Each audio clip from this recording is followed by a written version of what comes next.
What's going on, everybody? Captain Cody Davis here. Welcome to another episode of Tight Splice Charters. Coming to you right now from the backyard. Actually just got done washing the boat down after an awesome day out on Lake Okeechobee. Had great weather, awesome fishing. Got to spend the day with my wife, which we don't get to fish together anymore as much as we used to, so that's always a great time. Probably caught 50 or 60 fish between the two of us, and our best five are probably around 24, 25 pounds, somewhere in that neighborhood. So what I was gonna do is just kind of run through what we were fishing, kind of what's going on the lake, kind of mix in a little bit of a fishing report because I haven't done one in a while, and yeah, just kind of tell you guys what's going on. So we put in Clewiston this morning, made just a really short run, and we laid down in a very shallow area on the lake. When we laid down, I think my unit was reading 1.3 foot, super skinny, but what's happening is these bluegill are moving in to also come up and spawn right now.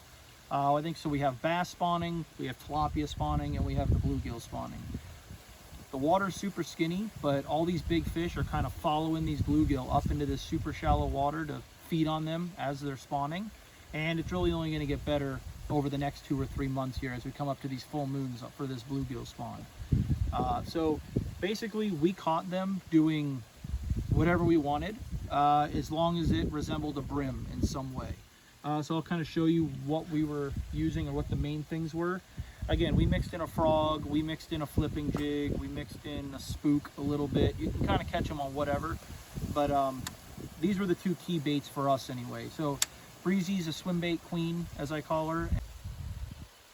Breezy made me correct myself. She is not the swim bait queen, she is the swim jig queen. That was a voice typo there.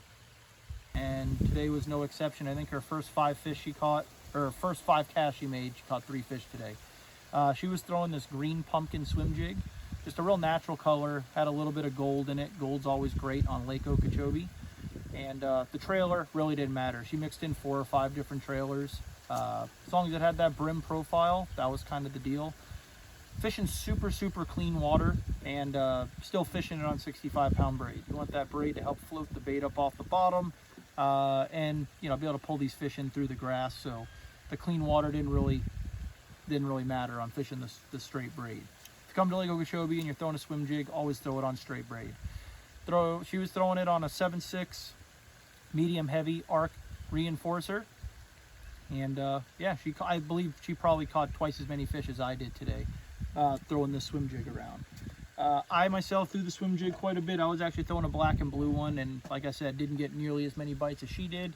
But me being a flipper, I was flipping a beaver style bait. This just happens to be a Missile Baits D-bomb with a 3/4 ounce tungsten on there. The past couple of days, the jig bite has been phenomenal. Flipping a 3/4 ounce, whatever jig you like to flip, as long as it had a heavy hook in it, you were good to go. But we had a kind of a little bit of a cool front come through 2 or 3 days ago, and I think that kind of put a pause on the bluegill spawn. The bluegill were still around, but they weren't locked on the beds, and the water temperature dropped 9 degrees in a night. So I think a lot of them fish, the bass, they kind of hit the jig and spit it before you could do anything with it. So I kind of downsized to a beaver style bait.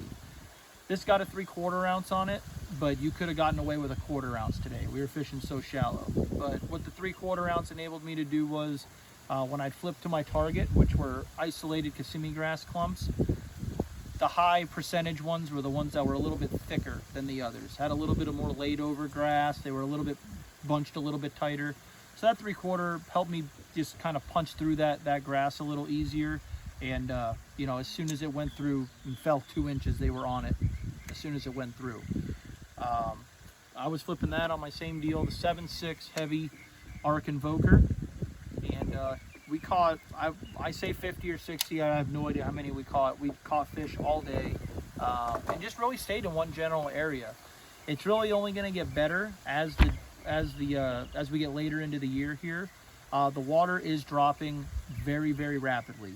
I know I've been saying it since November in my fishing reports to be careful, but now it's getting to crunch time, if you will. I mean, if you do not know the lake, definitely be careful out there. We had to idle in this flats boat for going on 30 minutes to get up on plane, if that gives you an idea of how far, how shallow the lake is. A lot of people shy away from the lake when it's shallow. It helps the grass come back, and it kind of pulls the fish into certain areas where they don't really have anywhere to hide.